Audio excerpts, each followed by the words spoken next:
Our beloved Frankenkrane says goodbye, sadly. As we witnessed how it transformed our wildest dreams into a palpable reality, it single-handedly brought life to the orbital integration tower, piece by piece, then one arm,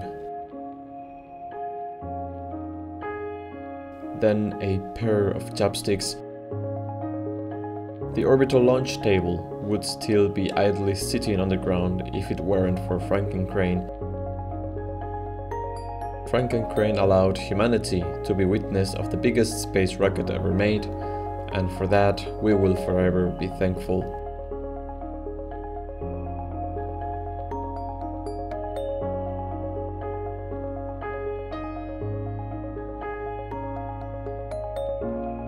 Now we all bid you farewell. We will never forget you.